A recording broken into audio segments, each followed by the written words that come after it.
Arnie is world famous for his abilities to locate vessels and planes lost at sea. He is noted leader of research and historic information. And tonight he's going to give us a presentation on the canal and how it has advanced shipping. My first slide will sort of tell it all. This is Arnie. Thank you. If you have questions, feel free to try to get my attention.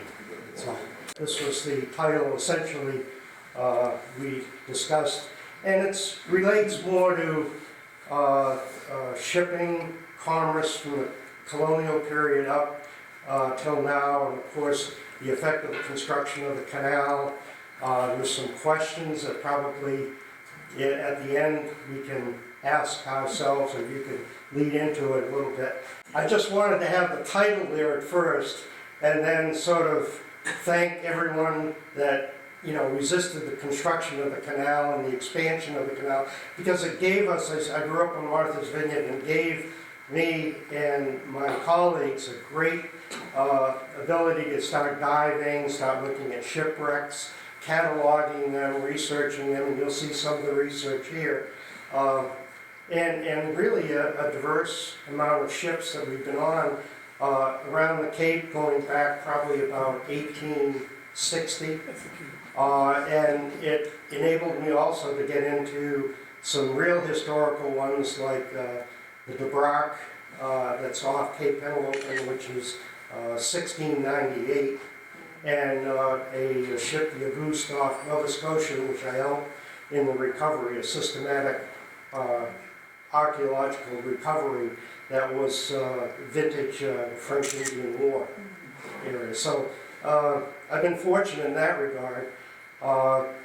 And this postcard was sent to me, the picture, and I just couldn't resist. I'm not sure what part of the canal there, and I think that's my son pulling, I'm not sure. We're familiar from school with commerce being that triangle trade route with rum and all that from down the Caribbean, and then or the sugar coming up, made into rum and going to the European area. But also what's built up from the colonial period is the north-south route, is what I call it, from down Florida and the Caribbean, up the coast, up into Nova Scotia and other parts of Canada, in which the trade just kept building and building, as I'll show you shortly. But the one point I wanted to make here is notice the two major obstructions in the way of the north-south sailing. You have the Chesapeake Bay, Cape Hatteras area, especially Cape Hatteras, and we're pretty prominent here, Cape Cod and the islands. So those are the two main impediments in north-south shipping, especially when you factor in the navigation of the day, which was mainly compass, and some good mariners had the stars and the sun shoots they could do. But you get weather in there too, which is going to inhibit good sailing, good navigation. And then as shipping became more prominent, you have the density of ships, especially in areas that shipping is narrow, like the canal. But I mean, before the canal, like going in between the vineyard in Nantucket and Martha's Vineyard and Cuddy Hunt and out the south side.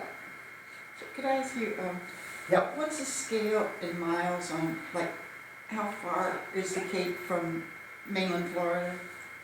East, roughly. 1,400 miles, I think. No, east. Oh, east? Yes. That's a very good question. And A couple hundred, I I think, 400? I think Jacksonville is almost on a longitude of Detroit. Very close to it.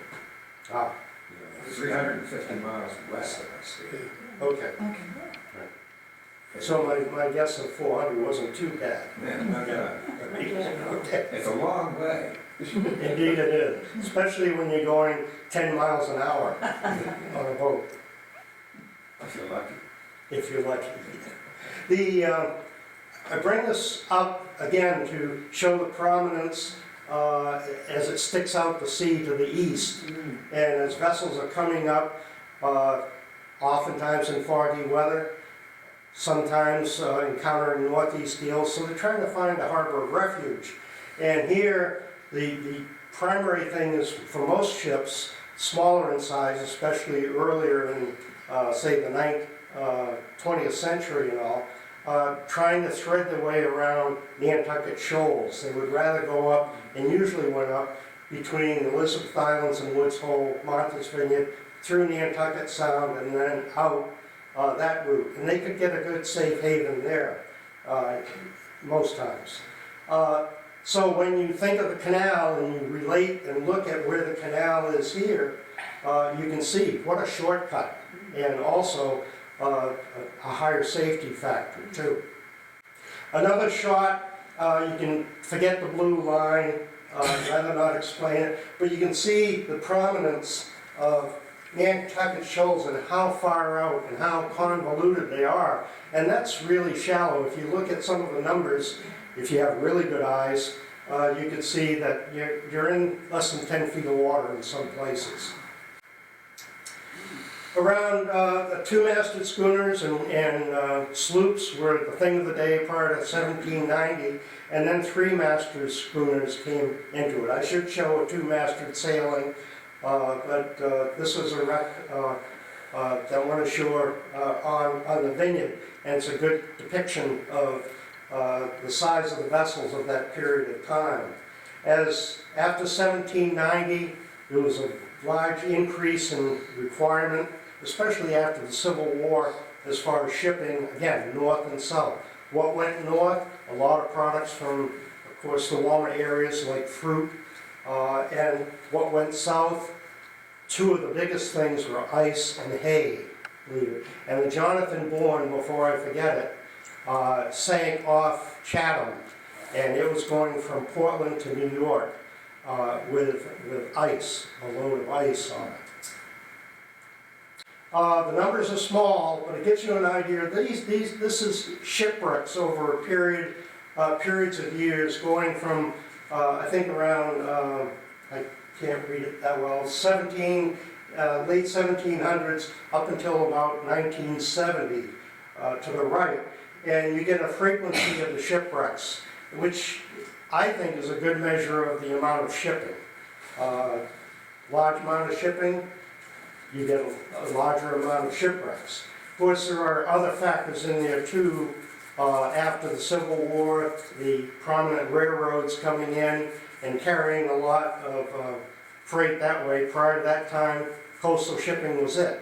Ironically, shipwrecks, yes, but coastal shipping was the safest and fastest route for passengers and cargo to travel north and south.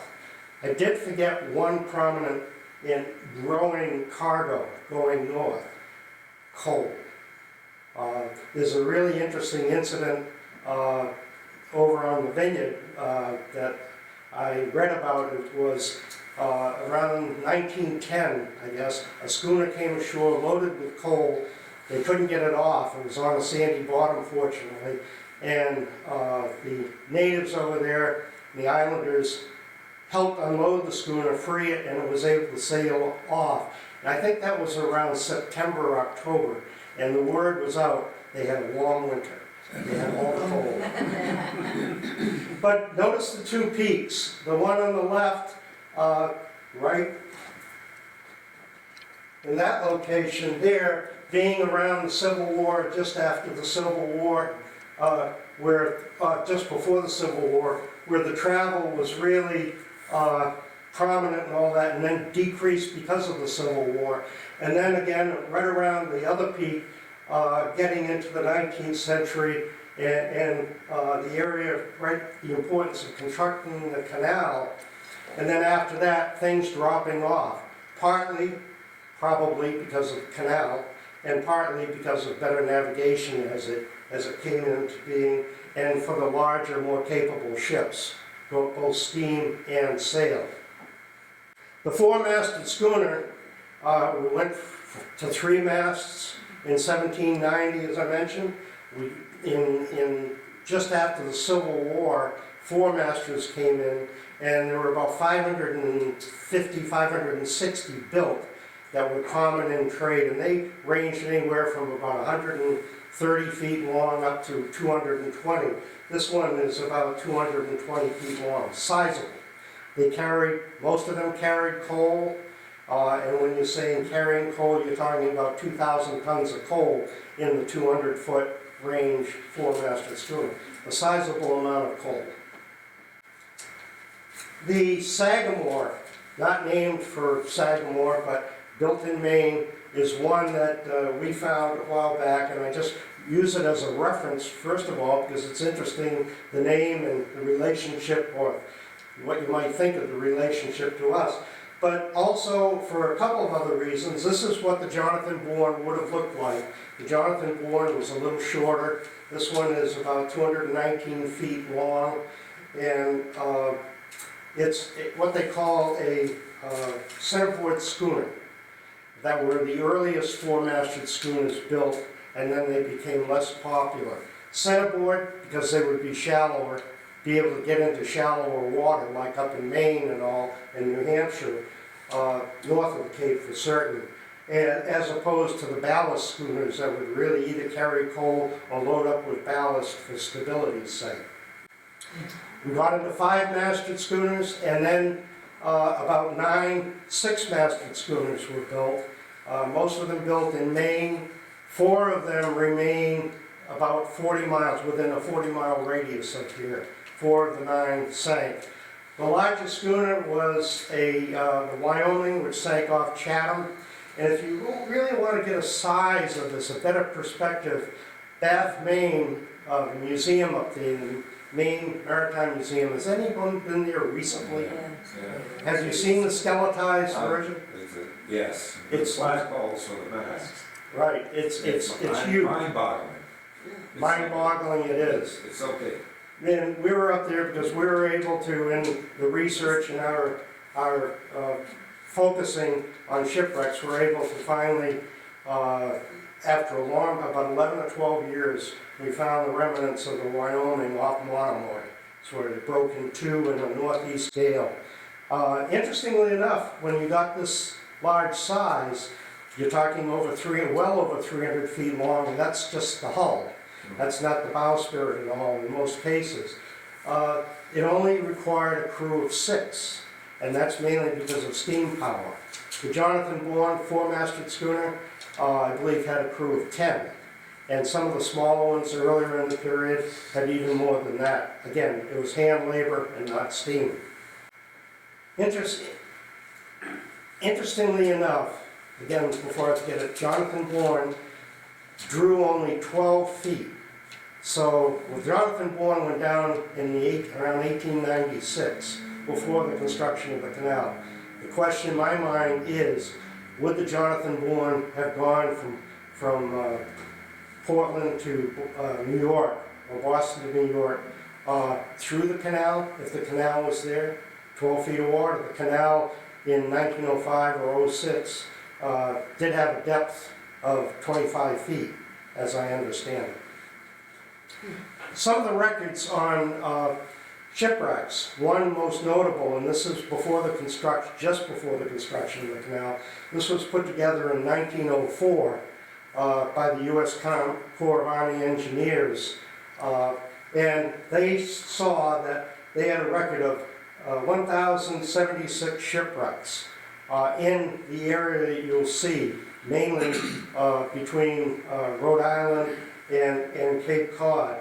And if you look at the wrecks before 1860 or 1880, you'll see there was a small amount, about 1,000 were after that period, up until 1904. So a tremendous amount of shipwrecks that allowed me to go diving and enjoy it. An idea of it, it's a rough shot that was available from the archives of the Corps. You can see Block Island in the lower left, surrounded by numbers. They identified, there are other pages that go along with the sheet that gives you an idea of each individual wreck. Not accurately located, but in general to like certain points like Block Island or Point Judith being another area. Strangely enough, not so many around Martha's Vineyard and Nantucket, but certainly quite a few out on the back side of the Cape. This, as we were looking at some of the charts before, Cape Cod is a barrier. So what you had here is, in most cases, between bad weather and maybe questionable navigation, a lot of the ships, the first encounter, they couldn't recover and get away from the shore. A little better idea of the density around the outer part of the Cape. The Boston Globe in 1898 had an article that basically said that in the 25 years previously to that date, 1898, there were 125 ships that sank on the backside of Cape Cod. Another indication of just what the problem was, that being the Cape, and how much the canal was really needed.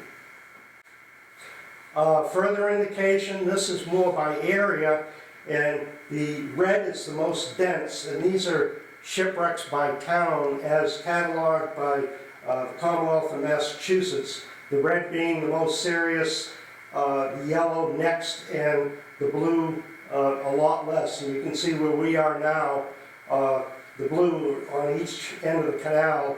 It was a zone that really didn't attract shipwrecks for one reason or the other. Again though, note Provincetown, note Monomoy area, and note Nantucket in this case, and even Gloucester.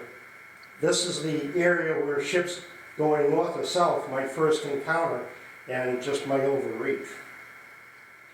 I have a question. Yeah. Why are there so many in Provincetown Harbor? In Boston Harbor? Not Provincetown. Provincetown Harbor? Yeah. Um, That's a good question, but if you're leaving Boston and you are going like southwest or maybe southwest, southeast or easterly, that could be part of it. It might just be a navigational mistake? It could be, it could be. It's a good question that I don't think I thoroughly answered, but I can with a little research. A lot of the ships, again, came into shore and were unable to get off. This is one, I'm sure, on the inside of Cape Cod Bay, looking at the shoals and the fairly smooth water, and just as now and back then, which is probably around 1900, you can see people playing on the remnants of the wreck. This is probably before Nixon Lumberyard and all got in there and got the timbers, which they relished getting timber from these ships because it was great for house construction and good profit. As opposed to the outside of the Cape where the wrecks would be just butchered really quick, destroyed totally with a lot of lumber coming up on the shore. This, I think, is about a 3-masted schooner, 2 or 3-masted schooner, and you can see it's not long for the elements. When we were looking for wrecks back in, I started in 1950, 1960, 70, we had what they had, a compass or a hand-bearing compass, Polaris, if you will, to locate these ships. Loran A, which came in, a good navigational tool at its time, after World War, during and after World War II, was great, but it wasn't really available to most of us at all. So with the compass, we could do some triangulation if we found a wreck, or if we knew where a wreck was, using a chart to try to pinpoint it and locate it. When we got depth finders, flash, not recorders so much, that gave us an even bigger tool, better tool to put these all together and to really start accomplishing things. During the summer, and this was mainly weekend stuff between work, if we got out and were able to find 2 or 3 wrecks a year, we were doing well, we were happy. And that was anything from schooners to like a World War I freighter and all that. After we got Bourne C, around 1980s, and then of course with GPS now, we were doing, well, 1 week of Labor Day weekend, a 4-day weekend, we found 9 ships off Monomoy. But still, with GPS, there are problems, and this is a good example of it. You're not close enough. I was going to say, anyone see something wrong with that picture? And you have to be closer. Canard is backwards, so the slide's been reversed. But this is a dry dock in Boston. The QE2, Queen Elizabeth II, was on visiting south of the Cape on the Vineyard, and then started with a pilot heading for New York, and it went at a speed, I believe, about 30 knots. It would go fast when it was cruising. And it left the Vineyard for New York, and right down off Cutty Hunk, the area where you see the arrow, there is a shoal there that says 30 and 31 feet deep. If you go to the north, a football field, or to the south, a football field, you have much deeper water. When the QE2 was cruising, well, before this, they figured they needed 32 feet of water, at least. Then they found out during, there was quite a court case between Canard and the U.S. government, that when a vessel got into shallow water that size, it would squat. So it would take 5 or 6 feet more water. So its draft was much deeper. This is after a survey of 31 feet. It was after a resurvey of the area. It was cleared for 35 feet. But show me a pilot or a captain that's going to take a boat that has even 30-foot draft go into 35 feet of water. When I'm in my 30-foot boat, drawing 3 feet, I get a little nervous at 5 or 6 feet, depending where I am. Mm-hmm. Compass was great. Loran and GPS are super for navigation and determining where you are or what you want to find.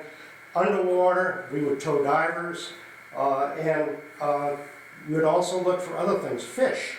And the charter boats, the party boats out of Hyannis, before Loran really came in, would drop a line over. I watched one captain drop a line over in one place, and he got a sea robin.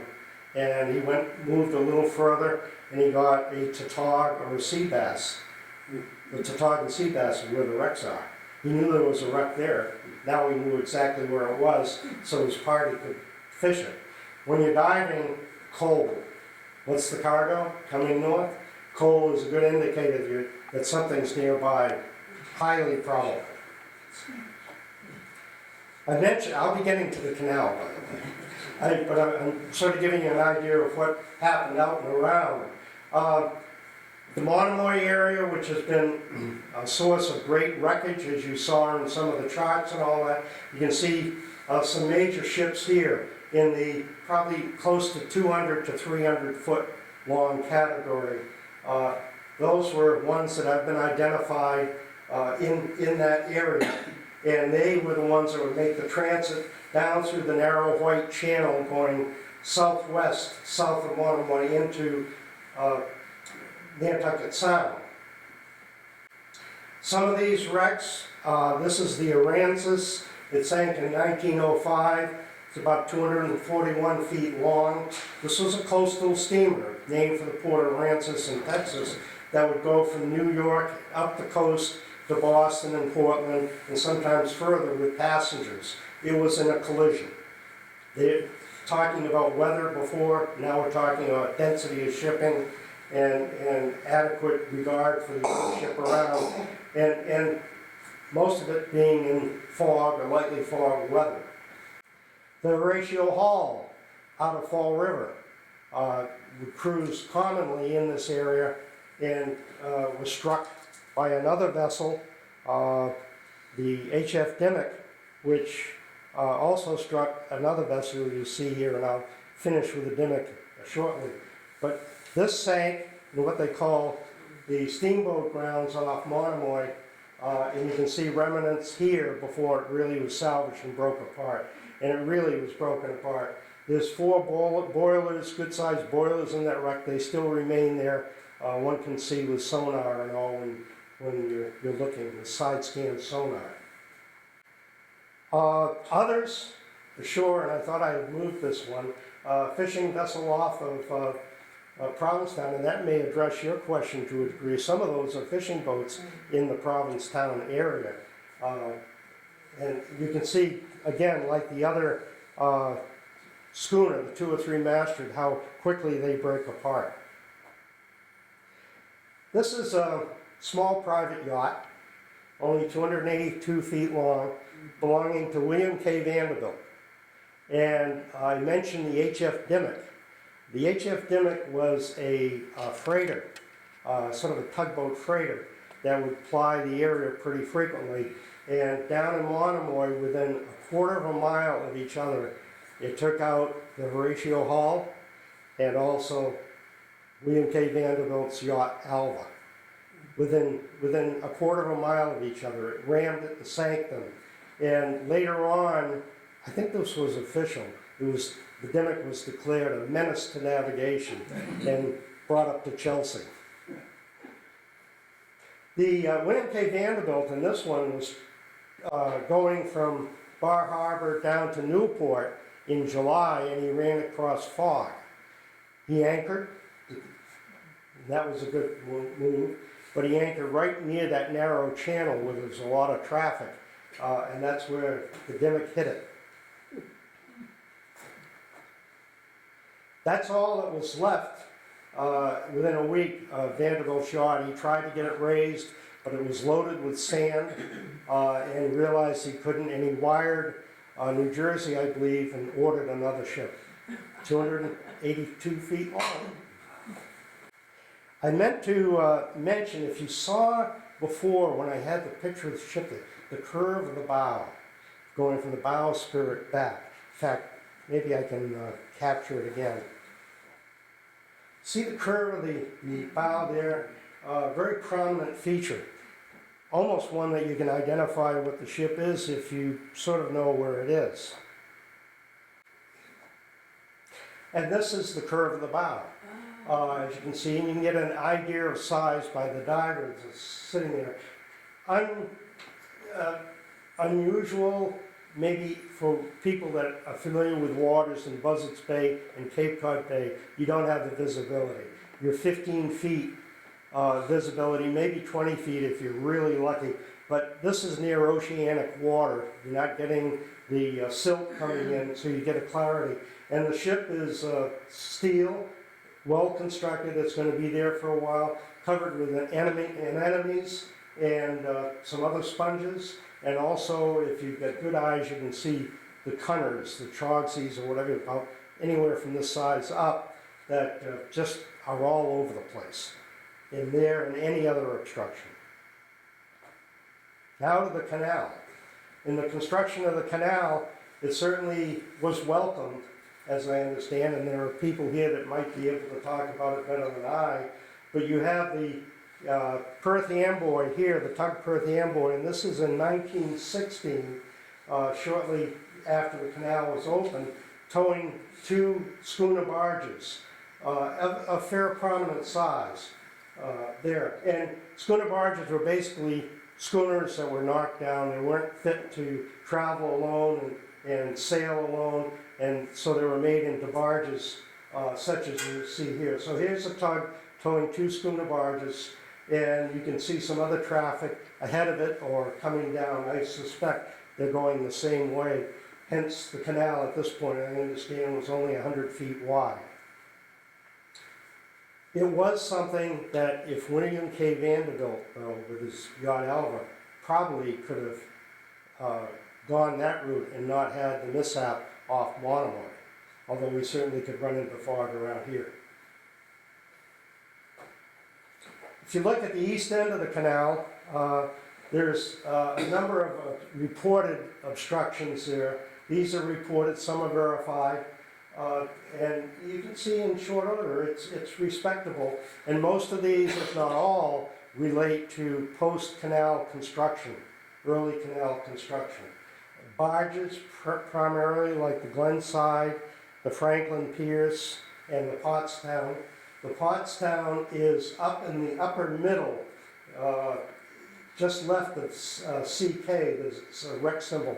That's a favorite for divers. It's a barge that still remains there, and divers can enjoy it.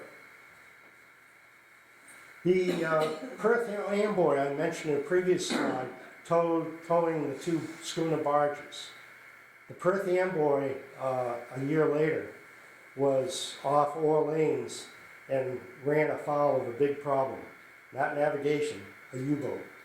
And it was shelled by the U-boat, and the barges it was towing still remain sunk out there. So little history connect. A diver, Brad Luther, he worked for the Fairhaven Fire Department, he's retired now, was prominent in the 50s and 60s, and he did a lot of research, and we were able to capitalize initially on his research, and we had a good exchange.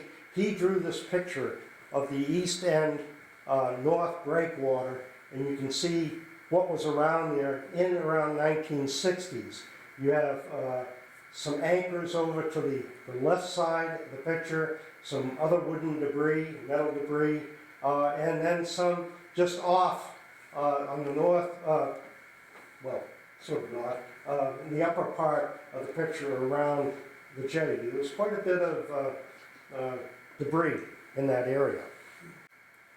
On the west side, not as busy as the east side as far as wrecks that might still remain. A lot of the wrecks, the only wreck that I know of that really remains there is this one here on Hog Island, where there's just remnants of wood sticking out. One other thing that interested me there was in the area of Back River, right here, those are the really old, only old ships that are there that are pre-canal, and obviously related to the shipyards in and around Monument Beach and Back River. Has anyone run into these types of vessels? It's an odd vessel, it's called a whaleback. And they were prominent for a while up in the Great Lakes. And this one made it to the East Coast and came down this way. And it's a towed vessel. It's fairly efficient, I guess, but a lot of it is underwater. And you can tell that just in a way just by the construction of the hull. But it was popular for a while, not so much on the East Coast. This one, again, the canal is only 100 feet wide here. This blocked the canal in 1960, December 14th, for 3 months before they were able to demolition and remove the debris. Total blockage, backing up of commerce. There was a sailing whaleback in Cape Cod Ah, about 30 years ago that ended up in a yard down on the point of the Bedford. mhm. I have no idea what happened to it. It was there for a number of years on the harbor. Haven't seen it since. Haven't been there since. I was trying to see how long this was, but I don't have the information on how long it was. Incidentally, if I didn't mention credit, which I don't think I did, the late Paul Quinn has some good books on pictorials on shipwrecks and shipping, and I have to credit him. He was a good friend to allow me to use some of these pictures and some of the other. There's some other credits that should be duly given too. Of course, the fishing boats would lose steerage as other vessels would lose steerage. This is the Falcon in the 1980s that lost steerage and ran ashore. It was refloated and removed from the scene. And a Dutch vessel, Kronendijk, I believe was the name, 470 feet long, I believe. Anyone guess? And I think you probably can. The location of where? If you don't, I'm aware of it. I just believe this is 1962 when this lost steerage too and rammed into some of the bulkhead. Any guesses? Location? Yeah. Sandwich near the freezer plant. Yes. Yeah.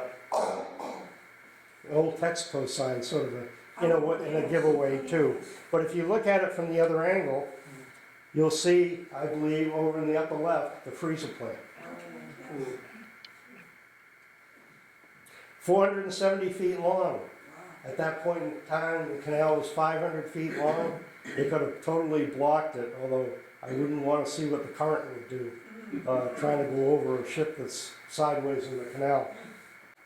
One of the most popular or well-known wrecks in 1942, the Stephen R. Jones, June 28th in 1942, it lost steerage too, another lost steerage, and went aground on the rocks and then sank, was there blocking the canal for a considerable amount of time. It was a good-sized ship, about 354 feet long, carrying, what else? Coal. They used a lot of dynamite to rid of it and remove some of the plating of what they could get up relatively easy. And you can see where this is, I think, just east of the Bourne Bridge area. If you go over that with a boat and a regular compass, sometimes that compass will revolve. There's that much metal still there. And I worked for the Division of Marine Fisheries for a number of years and worked for the power plant to assess the power plant after it was built and all that. So we were talking in the 1970s. And we dove this spot, near this spot, and I could see some plating down there, steel plating, which I certainly knew its origin. William K. Vanderbilt, he drew about 12 feet, I believe, and I did ask before. It sank in 1895. If the canal were built 15 years earlier, he might not have lost that small yacht. Another mishap, or near mishap, these are two research vessels from Johnson & Johnson Sealing System. They are out of Florida, we're out of Florida. The one beforehand, I don't know how well you can distinguish the two, is sort of in the three-quarter section of the right hand of the picture, and the Seward Johnson is to the rear. That's a brand new ship at the time of these pictures. It was on its first research cruise up to New England area. We were looking at gill nets, derelict gill nets and fishing gear and the impact. And they had, each had a small 12-ton submarine on it, a submersible. It's fantastic thing. It has a bubble, 4-inch acrylic sphere on it that a pilot and observer can sit in front, really get a panoramic view, and it's capable of going down around 2,000 feet, at least at that point in time. So each of these vessels have these submersibles on it. The first one was an old Coast Guard cutter that was modified, sponsons put on the side to give it better stability. The Seward Johnson came up. We were cruising after research to the canal around 10 o'clock at night, and I was up on the bridge just sort of observing there, and they were plotting to a time when they hit the canal entrance on the east side. Then they noticed they had a little bit of a problem. Remember, you're in GPS, global positioning system, navigation with radar and everything else. They were headed for Plymouth Harbor. That could have been interesting. What year was this? That was about 1986, I believe. Okay. Nice vessel, I'm glad it's still around. Just off Cedarville, a little bit north of Cedarville, is a schooner barge called the Henry Endicott. And it was heading from Portland, Maine to New York, probably to be under tow to go through the canal in around 1930, 33 or 34, I think it was. What you can see here, this is a sonar record. The ship is going vertically. Over to the left, you see a bit of a pile, and over to the right, some more. These are paving blocks, so blocks actually not for paving, but to construct railroad bridges with. And what you have is just this large layer of paving block, and you can see this is the natural bottom coming up. This indicates that it's well off the bottom in some cases, up to 10 feet each side. Over in the lower right, there's some straight lines, these are the timbers from the side of the vessel that's still there. It's in about 80 feet of water. But there was something unusual on there. It was reported there was a locomotive there. So in Cape Cod Bay, there is a locomotive. Not too far from the Cape Cod Canal. And the locomotive is well hidden. It's up in this top right area here. It's from the weight, sheer weight, it's just worked its way with the storms down into the sand or the substrate. And the only thing, I verified this with a diver that lives very close to here, is one of the real wheels still visible. So the question of locomotive always hung in the air. He verified it, and we double checked it on sonar as far as general location, and it fit. There was another interesting situation in the canal near the Herring Creek, and this is Herring Creek over to the left. This occurred too, I believe, around 1979. There was a tanker going through the canal from west to east, loaded with petroleum. And right off Herring Creek must have been a really low tide, because the tanker drew, as they reported, about 35 feet of water, maybe a little bit more. And the canal is cleared, I believe, for that depth. It hit something. And not much leaking, but it hit something, and it was checked, and it was fairly well contained. But the issue was, what is it, and what's the depth? Is the canal cleared for 35 feet? Well, so then you have to relate, like I mentioned, the tide level and all that. And as division divers, the Corps asked us to go out and see if we could ID what it did. And down off there, we found a rock that's stuck up off the bottom fairly prominently, and that is an indication on depth levels, but it was prominent with a lot of bottom paint on the top. Did they clear it? Al? I believe they cleared it. Yeah. How would they clear it?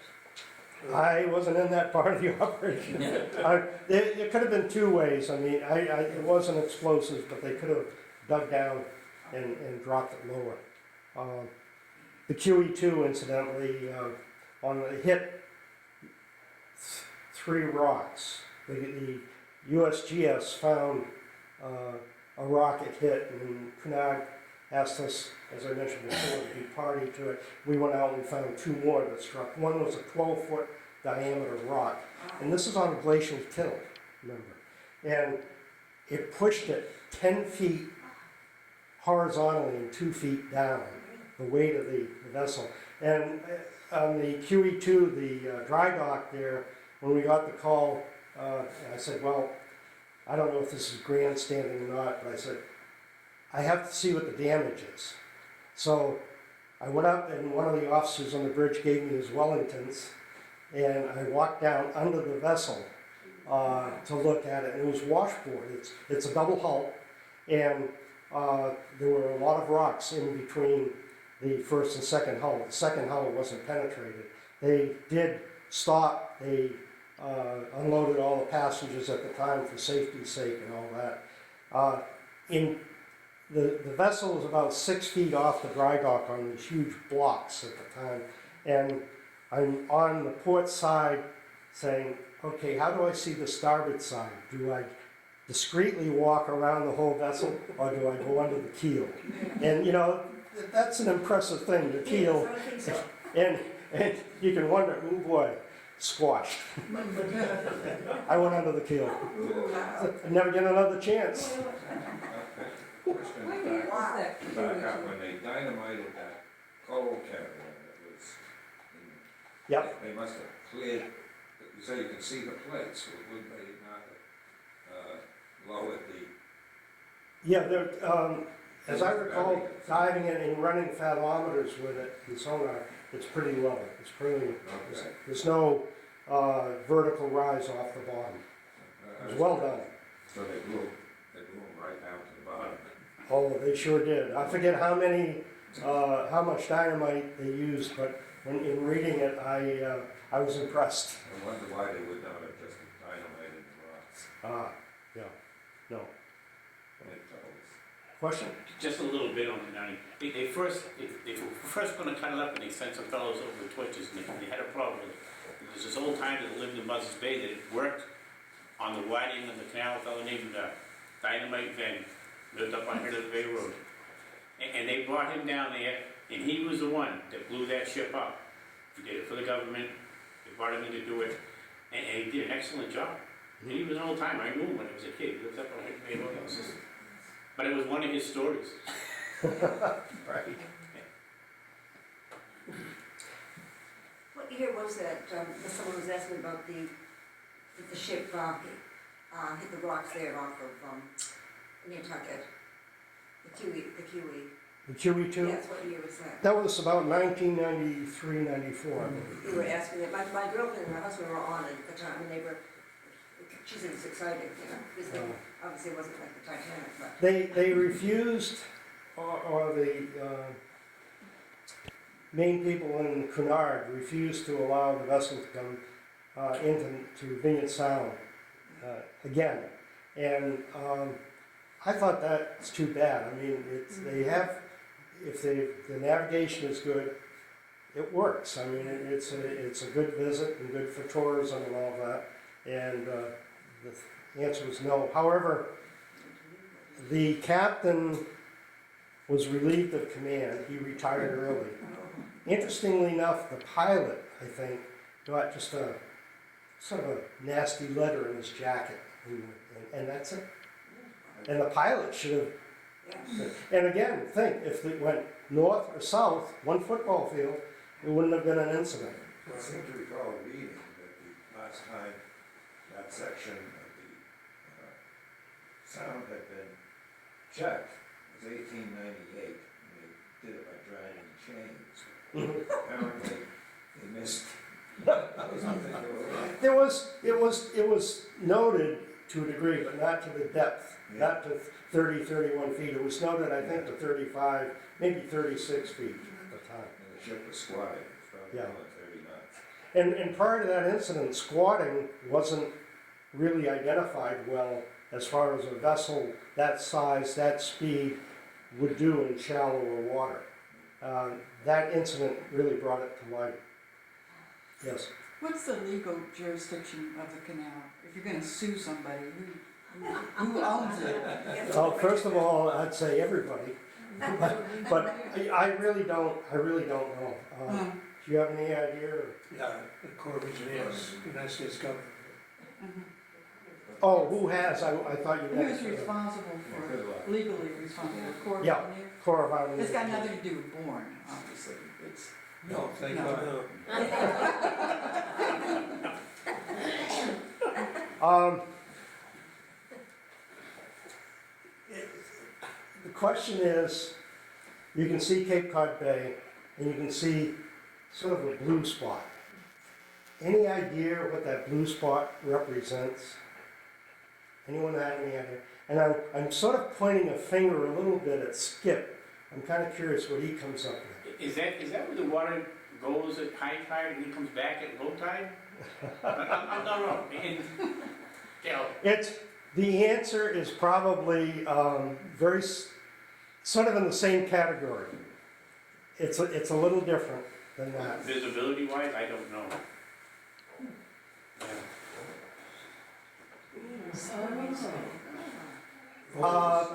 The diver I mentioned before from Fairhaven, in exchanging information, when I started to work for the division and all, and came closer to this area and working out of Sandwich, he said, there is a report, this was around 1970s, or late 60s, mid-60s, there is a report of a Belgian submarine in World War II lying just east of the canal. And I don't think if it's there, did any harm to shipping, but it's believed it was sunk by aerial, by blimps, from what I understand. This is the story that I got from him. It got me going enough that at that period of time, we talked to fishermen as far as hangs in the area. We looked at hangs being, what might be ships down off, sticking up off the bottom. we found a couple, like an old fishing boat with a propeller and a shaft and a little bit of the hull. Never really found that much more. I mean, it's more, as you can see, to the Cedarville section. So I discounted it. I said, this isn't so. Well, I saw this fellow about 2 years ago, and we had a discussion about this, and he was adamant. He said, I talked to people that saw the combat, that saw the whole incident, whether they saw the sub or whatever, but apparently depth charges or bombs were being dropped on an object and all that. And there was some more discussion at that time, meaning in World War II, on what it might have been, and this was the word that he got, that he passed on to this diver. So somewhere out there, maybe, I was wondering, with Skip, with his background, if you might have tripped over this at all. I've really covered a lot of that area. And if there is a submarine there from World War II, it's likely sanded over. Because everything there sands over really quick, and I'm sure you're aware of that. And if there's a fishing boat just to the east that sank in the late 70s, and like you said, all there is the shaft, and the boat's all gone, but it's sanded over almost immediately. Yeah. But the shaft still sticks up, and Yes. it's Boat 471 in there somewhere. But I've never seen, anything that would come close to submarine. A lot of those anchors we got. Yeah. And you and I had a slight discussion about this some time ago, and the story was relayed to me by Donald Small from Sagamore, who was a captain on a canal pilot during WW2. And he's the first one that related that to me. And it's alleged, quote unquote, that sailors' hats with Belgian insignia came ashore in Manamet over the marshes up there. And it was a blimp from Weymouth that got it. And if you remember, I'm sure you do, that there was some talk about a ship off of Chatham at one time that a blimp from Weymouth got. And, but this Donald, he just swore to the day he went to his grave that that's what it was, because he plied those waters on a daily basis during World War II. And it would certainly be interesting to get a small sub and go out there and take a look. Yes, yeah. I still am skeptical. And part of it is not that I'm an expert on U-boats or submarines of that era or size, but look at how shallow it is there. I mean, the submarine, off 7 miles east of Block Island, was in shallow water, and that's 130 feet. And I mean, they got clobbered, and it's still reasonably intact, the submarine. It's a war memorial. But 130 feet is shallow enough, and this you're talking really, 90 feet? Get to 100, you might get to 120, but what submarine captain would dare, other than maybe for bringing people ashore, dare try to come in and have to be potentially trapped with very little to go, very little places to hide. This is my signature last slide. It's the Shenandoah out of Indian Haven Harbor, and thank you. Thank you. I just have another question. Yes. Were there wreckers who intentionally wrecked ships as they did in England, for their cargoes in the United States? I think I've heard records of the cargo. Wreckers who, put up false, like lights to make people run ashore so they could The moon run customs. aground. Yeah, Yes. there were a lot. I mean, where is it? I'm not sure to what degree, but they were prominent enough to be recognized that they were an entity out there following shipping, trying to attract them to shore Yeah. for lumber and cargo and whatever, yeah. Yeah, thank you. Are there any other questions? I really want to thank you. You don't realize Arnie is world famous. He lives here. He's known all over the world as a maritime historian, a researcher, and he's done a tremendous amount of maritime work. And he lives right here in town. And I think he brought a bigger crowd down in North Carolina at the Maritime Museum or something. Really, I'm serious, he's really well known and really world famous. And I really thank you for coming. I do. Next week, we've got Mary Beer with Shipwrecks and Savings, and that's April 15th. And then after that, we've got the Marine Life Center with Kathy Zipzinski on April 22nd. I probably said her name wrong, but I usually do. Probably Kathy's here. So, thanks for coming. There's refreshments in the other room. Got any more questions for Arnie? Grab him, because he knows everything.